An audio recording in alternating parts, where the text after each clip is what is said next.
čustva so, jaz pravim, zato, da nam povejo, kaj se nam dogaja vsak dan. Vsako čustvo nam pride povedati svojo zgodbo. Spravi, vsako čustvo se z nekim razlogom pojavi. Če vzamemo strah, strah nam pride povedati, glej, tamle je nevarno, ne veš, kaj te čaka, ne veš, kako bo, nimaš še te izkušnje, daj bod previdna ali pa previden. Ne? Mi pa, zdajle nimam časa za strah. In njegovo zgodbo damo v skrinjo. Potem pride žalost. Žalost pride in pove, glej, tole se je zgodilo, bolite. Neprijetno ti je. Pride in ti pove, zakaj si žalosten. Tole ti je toliko veliko pomenilo in zdaj si izgubil to.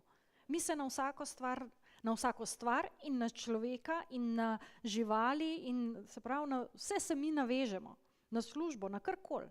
Mi se navežemo. In ko to odide, se neke energetske vezi s to stvarjo oziroma s tem začnejo trgati in to boli. In žalost nam sam pove, lej, to ti je bilo tokle pomembno, da te tokle boli, v taki količini je prišla žalost. Ampak mi nimamo časa za žalost, ker zdaj je pa glih sestank, ker je pa glih to, ker je glih uno in jo spet lepo pospravimo v skrinjo. Pride zavist. Zavist je ena taka lepa. A veste, kaj je zavist? Kaj je pravzaprav zavist? Kakšno čustvo je zavist? Kaj še? Ni napačnih pa pravilnih odgovorov. Ne? Povezana z ljubosumjem tudi, ja. Kaj še? Kdaj se pojavi zavist? Gremo na tipičnost.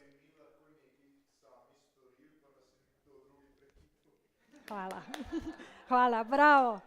Točno to. Ne? In potem gledamo človeka tam s tistim, kar on ima, pa mi vemo, da bi tudi lahko, pa se nismo zmigali, pa ker je težko priznati nam to, ne? Je ta grd. Ne? Je ja. Ne? Moramo takoj to pokazati, da smo mi boljši. Ne? Zavist, jaz delam zelo veliko z barvno terapijo Aura Soma in tam pravijo, zavist je stvar srca in srčnega prostora, ker si želimo, da bi bili na mestu nekoga drugega. Se pravi, jaz bi tudi to, kar ima on ali pa ona. In zavist nam tudi pove neko svojo zgodbo, ampak nimamo časa, ne spodob se, dajmo jo pospraviti v tisto škatlo. In tako mi čustvam pravzaprav ne pustimo do besede. In kaj pol se zgodi, kot končno tisto skrinjo odpremo, vsi naenkrat pridejo ven in se začnejo dreti drug čez drugega vedeti, končno povedati, kar ima zapovedati, ampak ker je dobil vmes že prijatelje, ker smo večkrat to naredili, je to cel džumbus in je grozen. Ampak, a veste kaj, tista skrinja ne gre nikamor. Tista skrinja ostaja v našem življenju do konca, pa še naprej. In tisto, kar jaz želim ljudem predati, je, da dajmo se začeti z njimi ubadati. Jaz sem v kadrovski delala 10 let. In tam se z ljudmi ukvarjamo. Z njihovimi težavami se je treba ukvarjati. S tem, s čimer pridejo, treba jih je poslušati, kakšne imajo težave, pa kaj hočejo povedati. In v bistvu temu rečemo management, human resources management. Zakaj ne bi tudi s čustvi menedžirali, jih upravljali? Ker drugače bojo ona z nami. Ker pol pride in te trese in te šejka in nekje se pozna v telesu, da nekaj je, vsako čustvo ima nek svoj način, kako nas v telesu opomni, lej, tukaj sem. Kako je, če pride nekdo s težavo, pa vam reče, lej, jaz imam pa težavo, vi pa reče, zdajle nimam časa, lahko prideš čez 10 dni, ko bom imela čas. S čustvi to delamo. Namesto, da bi rekli, ok, drago čustvo, zdajle te čutim, zdajle te poslušam, zdajle ti prisluhnem.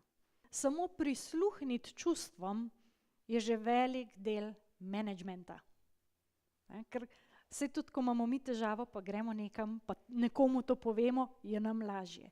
In čustvo v tem trenutku, ko nam pove svojo zgodbo, ko nam jo preda, izgubi svoj naboj.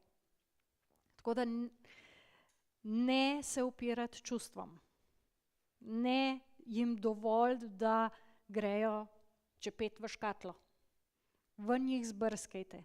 In včasih to zgleda, če je bila neka žalost, ki dolg niste prisluhnili, pa zahteva, ne vem, 4 ure joka. Temu se vsi upirajo. Ampak dajte pomisliti, da bo tisto čustvo tam čepelo še nadaljnjih 20, 30, 40 let, ali boste rekli, ok, si vzamem te 3-4 ure, pa prisluhnem temu čustvu, ga doživim, ga spravim skozi telo, ker v telesu čutimo čustva, se bom tiste 3 ure zjokala, ne vem, skričala, karkoli, ampak dajmo to predelati. In esence so tukaj v eno veliko pomoč. Zato, ker pomagajo, da gre to hitrejš ven. Velikokrat se zgodi, ko stranke pridejo k meni, pa se jim sprožijo kakšni procesi, ne? Nisem vedela, da je toliko tega noter. Koliko časa si pa čakala? No vem, 20 let. Ne? Cel vikend sem jokala, a samo en vikend. Ne? 20 let pač nečesa se težko v 5 minutah sprocesira. Mislim, to bi bilo pa skoraj malo kruto, a ne? Da bi toliko močna bolečina bila. Ampak ta naš strah pred tem, da ne znamo obvladati nekega čustva, ki se je pojavil v nekem trenutku, ko ga res nismo znali, ne? Sploh recimo v otroštvu. Zdaj pa mene zanima, koliko med vami ima starše, ki so vas v otroštvu naučili, kako delati s čustvi? Dajte pogledati naokoli, ne? Ne? In če vas niso naučili, kako vi lahko naučite naprej svoje otroke? Težko. Ne? Zato se je o čustvih treba tudi kaj naučiti. Če hočeš delati z ljudmi, je treba študirati psihologijo. Če hočeš delati, ne vem, z podjetji, moraš ekonomijo. Ne? Za vsako stvar je študij. Samo za čustva nekako mislimo, da kar samo po sebi bomo znali. Zato dajte o čustvih brati. In ko berete o čustvih, vedno se vprašajte, a je to tudi v meni? Kje je v meni? Kje ga čutim in a si dovolim to sprostiti? Pa pride jeza, ne? In jeza ni v redu, a ne? Zakaj ni v redu jeza? A veste, kakšno čustvo je jeza v osnovi? Tako, čist v instinktivni osnovi, če gremo v živalski svet, je jeza obrambno čustvo. Tako rekla, levinja, ki brani svoje mladiče, ona v bistvu je jezna in ta jeza ji da v bistvu moč, da jih obrani. In mi imamo tudi jezo zato, ker je ogroženo nekaj, kar nam je pomembno. Samo niso nas naučili, kako naj to izvedemo. Mi smo navajeni oziroma videli smo, naučili smo se, da jezo razbijaš, tepeš, da si agresiven. Obstaja še kakšen drug način za jezo? Verjetno, sam naučili se ga nismo. Se pravi, orodja, ki jih imamo na voljo za to, da se ukvarjamo s čustvi, za to, da v bistvu delamo z njimi, s čustvi je treba delati. Da jih slišimo, da jim prisluhnemo, da z njimi upravljamo. Ker drugače pride jeza in nas celega zajame. Ne? Zdaj pa ena zelo pomembna stvar je najprej, da se znamo tudi malo distancirati od čustva.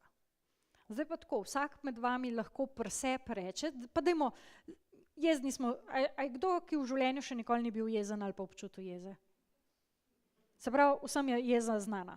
Imate kakšen trenutek, kjer veste, da ste bili jezni.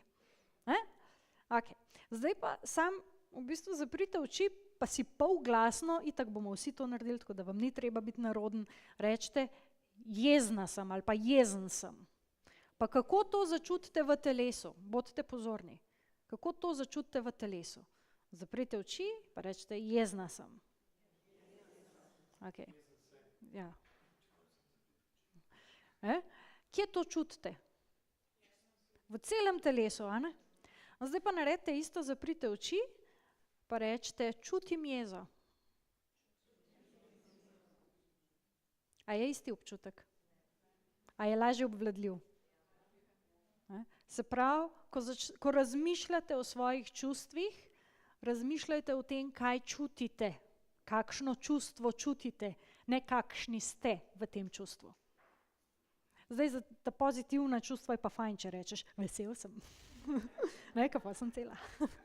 Vesela. Tako da pozitivna čustva kar bodite celi.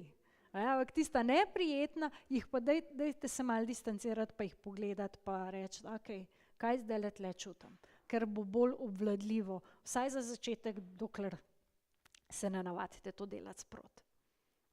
Tako da zato je tudi v bistvu naslov knjige Zdravljenje čustev.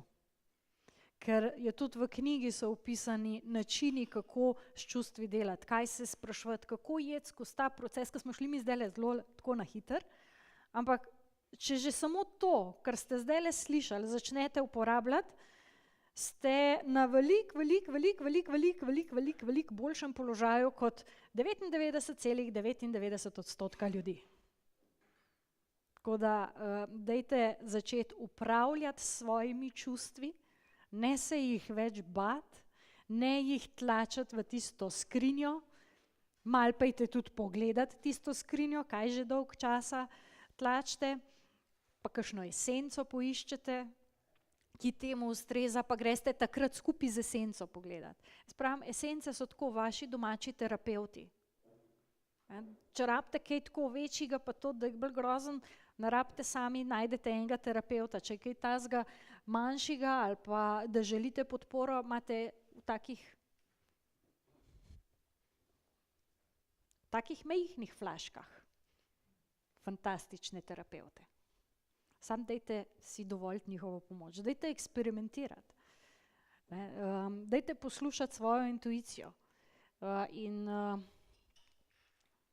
čustva rabijo enega menedžerja, rabijo enega direktorja, rabijo eno direktorico. Kako izgleda firma brez direktorja? Razsulo, rastor, nič, kaotično.